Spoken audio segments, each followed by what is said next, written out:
మనం ఇప్పుడు ఎప్పుడైనా ఫిట్‌నెస్ సెంటర్స్, జిమ్‌లో గానీ, అలాగే యోగా స్టూడియోస్‌లో, యోగా సెంటర్స్‌లో గానీ, ఏరోబిక్స్‌లో గానీ మనం కొంతమందిని చూస్తా ఉంటాము.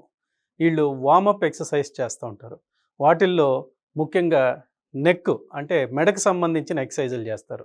ఈ మెడకు సంబంధించిన ఎక్సర్‌సైజుల్లో ఒక విచిత్రమైన ఎక్సర్‌సైజ్ ఒకటి బాగా మనకు కనిపిస్తది. తలని గిరగిర గిరగిర గిర తిప్పుతా ఉంటారు. ఇటొక 20 సార్లు, అటొక 20 సార్లు, లేపోతే ఒక్కోసారి 30 సార్లు ఇలా రౌండ్‌గా ఒక clock wise, anti clock wise చాలా స్పీడ్‌గా తిప్పుతూ ఉంటారు. కానీ మనం అంత స్పీడ్‌గా అంత అన్ని నంబర్ ఆఫ్ ఒక 20 టైమ్స్, 30 టైమ్స్ తిరగటం వల్ల ఎంత ఇబ్బందుంటదంటే, మనం ఒకసారి ఆలోచిద్దాం. మనం ఇప్పుడు ఏదైనా ఒక క్రమబద్ధమైన స్క్రూని కరెక్ట్‌గా తిప్పితేనే అది ఫిట్ అవుతది. అట్లా కాకుండా దాన్ని గట్టిగా తిప్పేస్తే ఏమవుతుంది? లూజ్ అయిపోతుంది.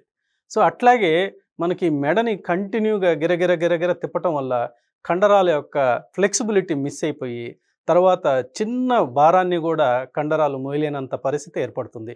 అట్ ద సేమ్ టైమ్ కండరాల మీద ఒత్తిడి గూడా పెరుగుతుంది. దీనికన్నిటికన్నా ముందు అలా గిరగిర గిరగిర తిప్పటం వల్ల ఈ కళ్ళన్నీ బాగా తిప్పేసినట్టు, దానివల్ల గిడ్డినెస్ ఎక్కువగా వస్తుంది. తల తిప్పటం అనేది కొంతమందిలో కొంత ఉపయోగం ఉంటుంది. ఎందుకంటే వాళ్ళకి రిలీఫ్ అనిపిస్తూ ఉంటుంది. అలా రిలీఫ్ అనిపించిన వాళ్ళల్లో ముఖ్యంగా ఒక 5 times clock wise, 5 times anti clock wise అది కూడా చాలా నెమ్మదిగా తిప్పితే ఉపయోగం ఎక్కువగా ఉంటుంది. అసలు రొటేషన్ పద్ధతి నెక్ రొటేషన్‌ని వీలైనంత వరకు లూనార్ రొటేషన్ అనేది చాలా ఇంపార్టెంట్.